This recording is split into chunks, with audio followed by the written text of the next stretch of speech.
Hello and welcome to this episode of the JRE review. This one's a good one. The return of Jack Dorsey from Twitter. Now, this podcast and this conversation with Joe has been greatly anticipated in the podcasting world and in the rest of the world for online social media type users and the free speech debate. Basically, Jack Dorsey is the CEO of Twitter, and if you listen to Joe all the time, you remember recently he had a pretty controversial conversation with Jack where people felt like he didn't push Jack enough to really get to the bottom of what's going on with Twitter, who's getting banned, and all the rest of it.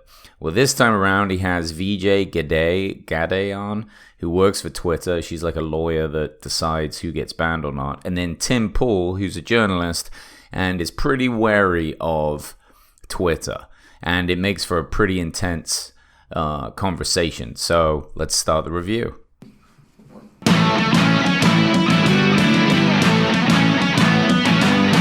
Welcome to the Joe Rogan Experience Review, where each week I review every single episode of the Joe Rogan Experience. What more do you want? This was a very interesting conversation and one that I was really looking forward to. I didn't necessarily think Joe's last conversation with Jack was quite as boring and controversial as people were saying. You know, I didn't necessarily think Joe needed to push him harder. I was kind of just surprised that this guy even came on.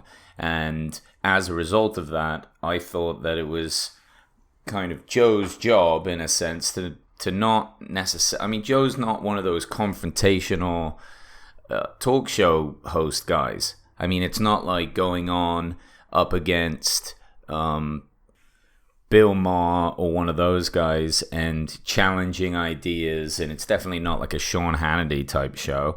So Joe just talks to people. He likes to get to know people. But anyway, people wanted to know. They wanted to get to the bottom of what's allowed, what's not allowed. So Joe brings on this guy, Tim Pool, and Tim Pool is a journalist that's done a ton of research, and you'll hear it, and he's pretty fucking adamant about what he's saying about Twitter. He doesn't like their policies. He doesn't like what's getting banned and the way it's going.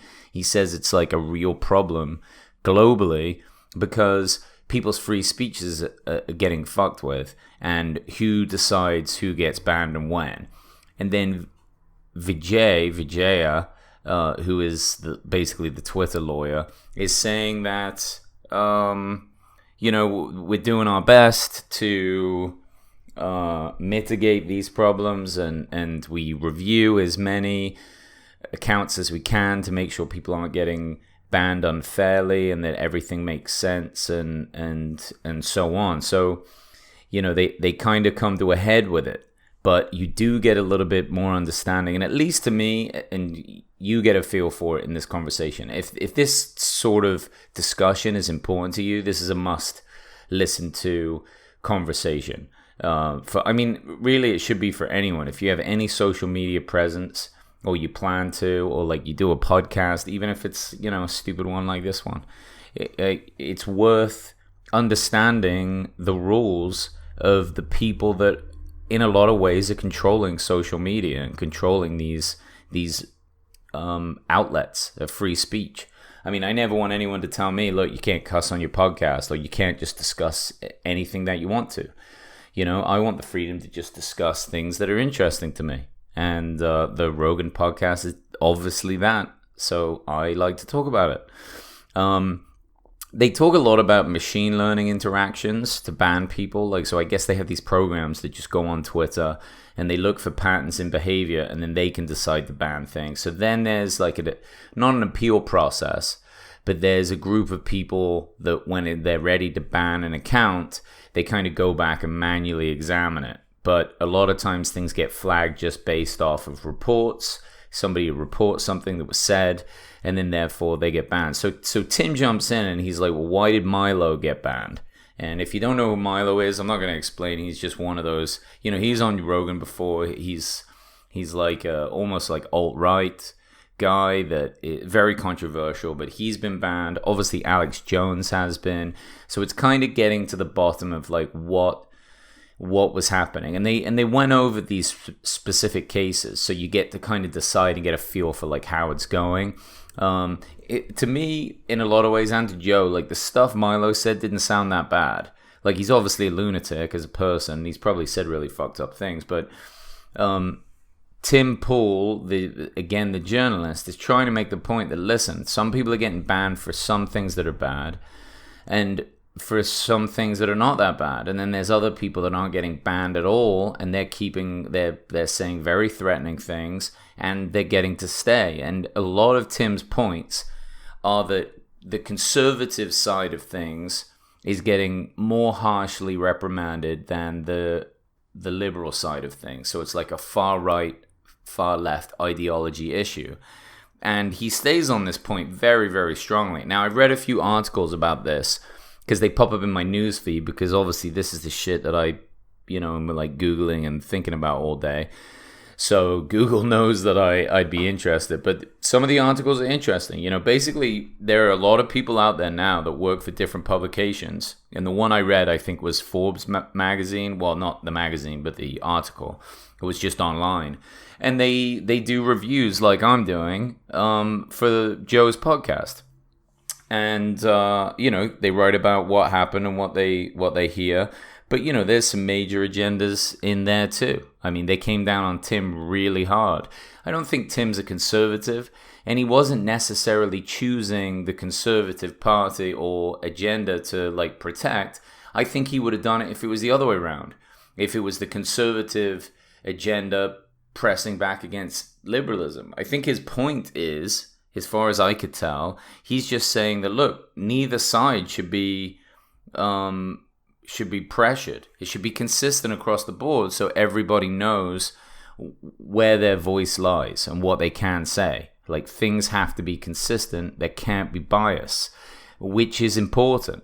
Even the article I read had a major bias in, and they were making Tim out to sound like some sort of Republican nut job. And I'm just like, I don't think that's right.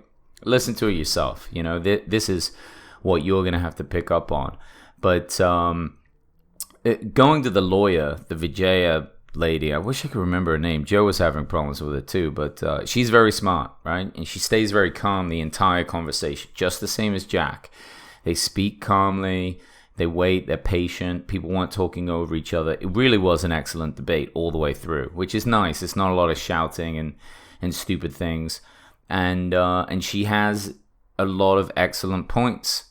And she really stands by them and backs them up. And then, I think she just represented herself really well on that. And it's important, I feel, to talk about, because regardless of what you think of ideologies or whatever at Twitter, it's nice to know that these two are willing to put themselves out there. Jack and Vijaya, they're going to put themselves out there. They're going to come on these shows. They're going to discuss these things calmly and clearly. And they're going to, even as Jack Dorsey said, this is ongoing. There's going to be no perfect system because, Rogan said time and time again, this is unprecedented. What Twitter is and how powerful they are, it's never happened before. The voice for presidents, world leaders, billionaires, millionaires, I mean, it's across the board. Everyone has something to say on Twitter.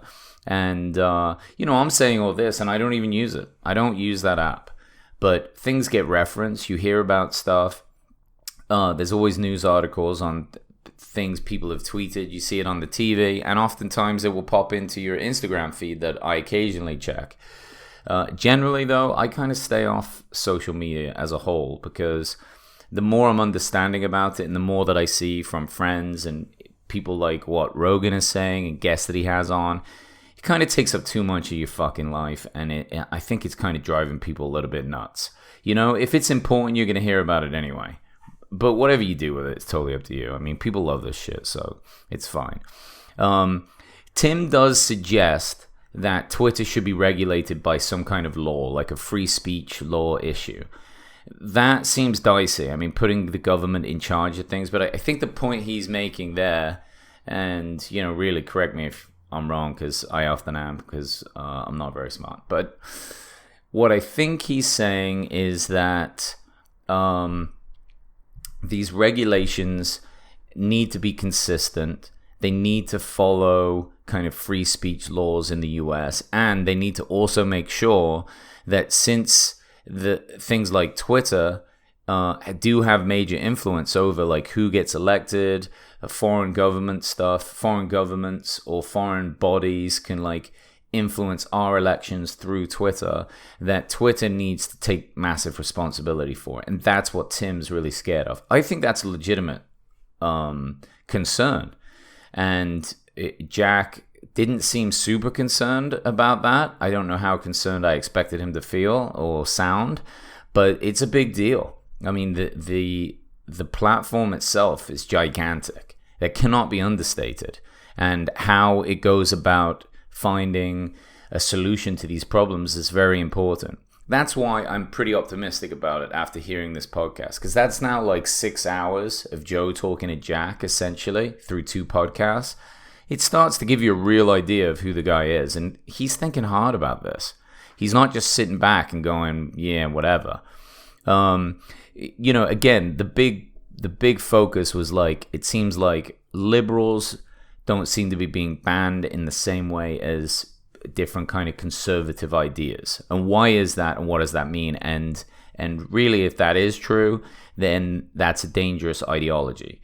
The Twitter guys were saying, no, that's not what it is. It's individual cases that we're looking at. But Tim Pool's issue was like, well, I think they already have a liberal bias. So they're not even noticing that they're doing it, and it's a real problem. So, And Jack really takes responsibility for the mistakes of Twitter. He does say that. He says the rules will change. They will evolve. Like, he understands that there's real problems. And I think through that, and Joe kind of expressed it, he's very impressed that they're being so open, that it was Jack's idea even to come back on the podcast. And even though time and time again, Jack says that this is an evolving process and they're going to keep working on this and find the best solution for it, Tim really ends just by saying that he doesn't like what Twitter's doing. He thinks that the oppression is there and Jack is just kind of justifying what's happening. He's not really trying to fix it, right? That's pretty controversial, but that's how these debates go. And towards the end of it, they're saying that free speech is disappearing and people are getting more and more sensitive, which oftentimes it does sound like that's happening. But Joe kind of finishes up by saying, listen, the demise of free speech is greatly exaggerated. He knows, he's a comedian, he deals with this all the time. He doesn't think it's quite as bad as people are making out when it comes to free speech. Obviously there are sensitive people that get really worked up about it, but we got a lot of leeway and we can still speak freely, and this is how we're going to get to the bottom of it. But I really enjoyed this podcast, especially. You've got to check it out and see what you come up with it. See what you get out of it, and see if anything I said makes any sense. So, who knows? Thanks, guys. I appreciate it. Take care.